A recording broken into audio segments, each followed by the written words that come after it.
हाँ बच्चा, आज हम फिर अपने सेशन में उपस्थित हैं, सामान्य हिंदी कंपटीशन एग्जाम। तो आज हम बेटा सर्वनाम पे चलेंगे। सर्वनाम क्या होता है, ठीक है। सर्वनाम कितने प्रकार के होते हैं, या सर्वनाम किसको कहते हैं, या इसको उदाहरण आपको कैसे पता लगेगा कि सर्वनाम का है या किसी अन्य सर्वनाम का है। तो आज हम सर्वनाम पे बात करते हैं। सर्वनाम का अर्थ क्या है, सर्वनाम का आशय क्या है, ठीक है। सर्वनाम का अर्थ क्या है, यह सर्वनाम का मतलब क्या है, ठीक है। तो और सर्वनाम कितने प्रकार के होते हैं, और सर्वनाम का क्या अर्थ होता है और क्या कहना चाहता है हमसे। तो आज हम सर्वनाम पर बात करते हैं। तो चलिए सर्वनाम पर बात करते हैं। तो यहां हमने डाला क्या, सर्वनाम। सर्वनाम यहां डाला हमने, हेडिंग डाली सर्वनाम की। अब इसमें क्या है, सर्वनाम के बारे में हम पढ़ेंगे। सर्वनाम होता क्या है, या सर्वनाम किसको कहते हैं, ठीक है। या सर्वनाम किन दो शब्दों से मिलकर बना है और किसका कौन सा अर्थ निकलता है। तो इसमें क्या है, हम चलते हैं सबसे पहले सर्वनाम शब्द। सर्वनाम शब्द सर्व प्लस नाम से मिलकर बना है, दो शब्दों से मिलकर बना है, सर्व प्लस नाम से। सर्वनाम शब्द सर्व प्लस नाम से मिलकर बना है। सर्व का अर्थ है सब और नाम का अर्थ है संज्ञा, ठीक है। सर्वनाम शब्द सर्व प्लस नाम से मिलकर बना है। सर्व का अर्थ है सब और नाम का अर्थ है संज्ञा।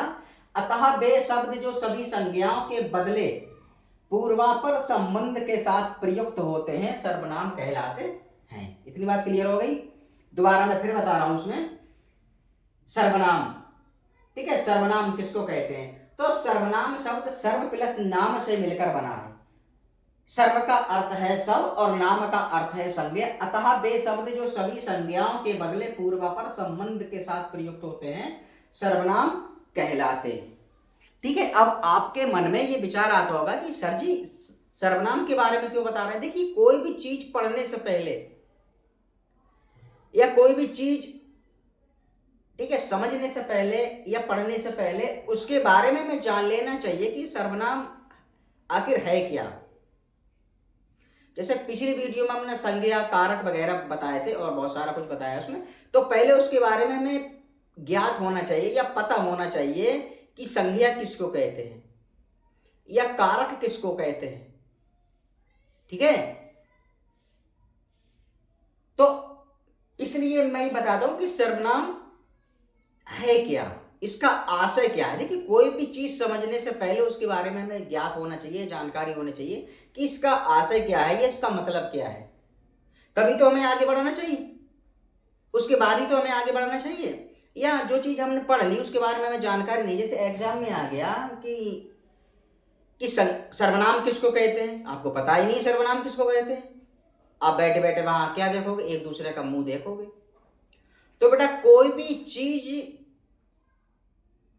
ठीक है, पढ़ने से पहले उसके बारे में हमें जान लेना चाहिए कि ये चीज है क्या, इसका मतलब क्या है, या इसका आशय क्या है, इसका क्या अर्थ है और ये क्या कहना चाहती है।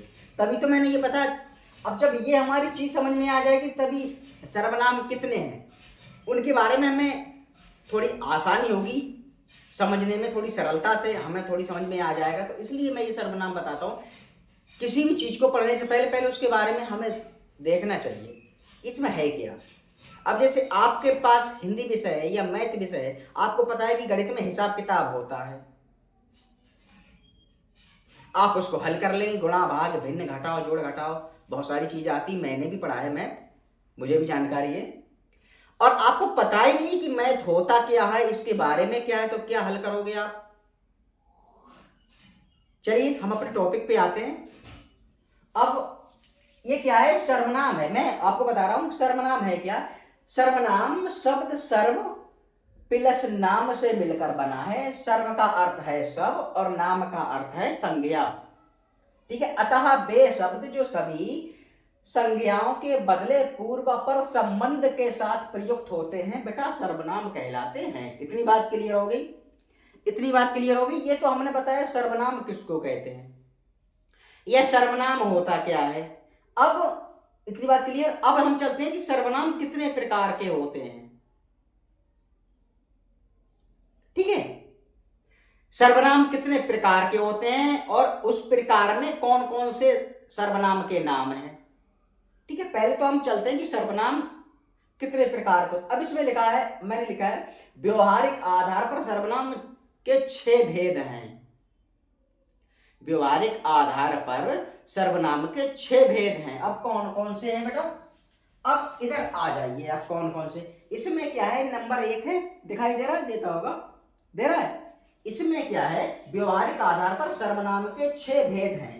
कौन कौन से 6 भेद हैं भाई, बताना भी तो पड़ेगा। जैसे हमने कह दिया कि 10 भेद हैं, तो भाई उनके बारे में बताइए तो कि 10 भेद कौन कौन से होते हैं, ये 6 भेद कौन कौन से होते हैं। तभी तो विद्यार्थी को इसके बारे में जानकारी आएगी। जब आप पढ़ाओगे, जब पढ़ाओगे नहीं, बताओगे नहीं, तो क्या जानकारी आएगी। तभी तो मैंने लिखा है व्यवहारिक आधार पर सर्वनाम के 6 भेद हैं। कौन कौन से भेद हैं, नंबर 1 पुरुषवाचक सर्वनाम, पुरुषवाचक सर्वनाम एक हो गया।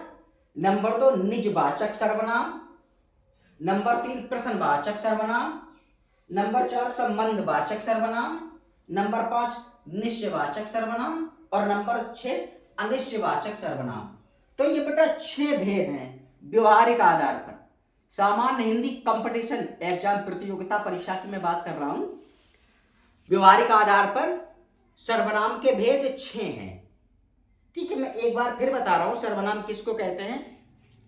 इसमें क्या है, सर्वनाम शब्द सर्व प्लस नाम से मिलकर बना है। सर्व का अर्थ है सब और नाम का अर्थ है संज्ञा। ठीक है, अतः वे शब्द जो सभी संज्ञाओं के बदले पूर्वापर संबंध के साथ प्रयुक्त होते हैं बेटा सर्वनाम कहलाते हैं। क्लियर। अब सर्वनाम के भेद पे बात करते हैं। सर्वनाम के भेद कितने होते हैं, तो व्यवहारिक आधार पर सर्वनाम के 6 भेद हैं। व्यवहारिक आधार पर सर्वनाम के 6 भेद हैं बेटा। कौन कौन से हैं, इसमें क्या है, नंबर 1 पुरुषवाचक सर्वनाम, नंबर 2 निजवाचक सर्वनाम, नंबर 3 प्रश्नवाचक सर्वनाम, नंबर 4 संबंधवाचक सर्वनाम, नंबर 5 निश्चयवाचक सर्वनाम और नंबर 6 अनिश्चयवाचक सर्वनाम। तो बेटा ये जो हमने सर्वनाम बताया, तो इसके बारे में हम अगली वीडियो में बताएंगे कि पुरुषवाचक सर्वनाम क्या होता है, निजवाचक सर्वनाम क्या होता है, प्रश्नवाचक सर्वनाम क्या होता है, संबंधवाचक सर्वनाम क्या होता है, निश्चयवाचक सर्वनाम क्या होता है और अनिश्चयवाचक सर्वनाम क्या होता है। तो आज ही हमने आपको सर्वनाम पढ़ाया कि सर्वनाम किसको कहते हैं। ठीक है, सर्वनाम किसको कहते हैं और व्यवहारिक आधार पर सर्वनाम के कितने भेद हैं। तो ये हमने आज आपको सर्वनाम पढ़ाया। ठीक है, और मैं उम्मीद कर सकता हूं कि आपकी ये समझ में आ गया होगा कि सर्वनाम किसको कहते हैं, ये सर्वनाम किन 2 शब्दों से मिलकर बना है और सर्वनाम का अर्थ क्या है और व्यवहारिक आधार पर सर्वनाम के भेद कितने हैं। ठीक है, मैं दोबारा फिर उसी बात पे आ रहा हूं कि कोई भी चीज कठिन या सरल नहीं होती है, सब आपके मन पे डिपेंड करता है, आपके मन पे निर्भर करता है। किसी चीज को भी आप हवा बना दीजिए, किसी भी चीज को आप हवा किसको बनाएंगे, जिसपे आप समय नहीं देंगे।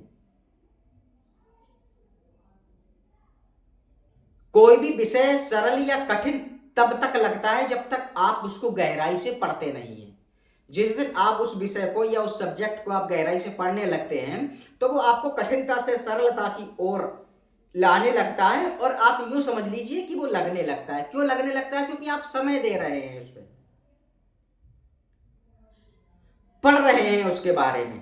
और ये तो आप भी जानते हैं, इतने नासमझ नहीं है, ये तो आप भी जानते हैं कि कोई भी चीज जब हम पहली बार पढ़ेंगे तो थोड़ी कम समझ में आएगी, दूसरी बार पढ़ेंगे तो पहली बार से ज्यादा समझ में आएगी। ठीक है, जब तीसरी बार पढ़ेंगे तो दूसरी बार से ज्यादा समझ में आएगी, जब चौथी बार पढ़ेंगे तो तीसरी बार से ज्यादा समझ में आएगी। कब तक समझ में नहीं आएगी वो, आप बताइए। जब आप उसको तन और मन दोनों ही तरीके से समय दे रहे हैं या उसको पढ़ रहे हैं या उसका अध्ययन कर रहे हैं, तो कब तक समझ में नहीं आएगी वो। तो बेटा पढ़ना तो पड़ेगा, पढ़ाई तो करना पड़ेगी। एक पढ़ाई ही वो माध्यम है जिसको करके, किसको, पढ़ाई को करके अपने समाज में उच्च स्थान प्राप्त कर सकते हैं, अपने घर की गरीबी को मिटा सकते हैं। ठीक है, एक पढ़ाई ही वो माध्यम है जिसका का अध्ययन करके आप में इतनी क्षमता आ जाती है या इतना कुछ सीख जाते हैं जो पढ़ाई करने के बाद आप किसी भी चीज में सही और गलत का अंतर ढूंढ सकते हैं या कर सकते हैं। ठीक है, तो पढ़ाई के प्रति अपनी रुचि बढ़ाइए। तो ये बेटा मैंने आपको सर्वनाम पढ़ाया और मैं आशा और उम्मीद कर सकता हूं कि ये आपकी अच्छी तरह से समझ में आ गया होगा। तो हम अगले वीडियो में सर्वनाम के जो भेद हैं उनके बारे में बताएंगे कि इसका मतलब क्या हुआ या इसका मतलब क्या हुआ। तो आज हमने ये बताया सर्वनाम किसको कहते हैं, सर्वनाम किन दो शब्दों से बना है, व्यवहारिक आधार पर सर्वनाम के कितने भेद हैं। ठीक है, तो हम अगले वीडियो में सर्वनाम के जो 6 भेद हैं उन एक एक भेद के बारे में हम आपको बताएंगे गहराई से कि किसके बारे में, किस चीज के बारे में वर्णन होता है, किस सर्वनाम में किसके बारे में वर्णन होता है।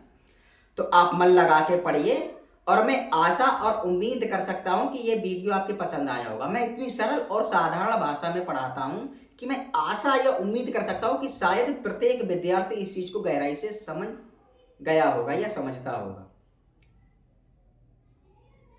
तो बस यही मेरा आशा था आपको बताने का। तो मैं उम्मीद कर सकता हूं कि ये वीडियो या ये लेक्चर आपके समझ में आ गया होगा। अगर ये वीडियो या ये लेक्चर आपकी समझ में आया हो तो इस सेशन को ज़्यादा से ज़्यादा शेयर करिए और YouTube पे हमें ज़्यादा से ज़्यादा सब्सक्राइब करिए और इंस्टाग्राम पे फॉलो करिए और लाइक करिए। तो बस आज तक के लिए इतना ही, तब तक के लिए धन्यवाद।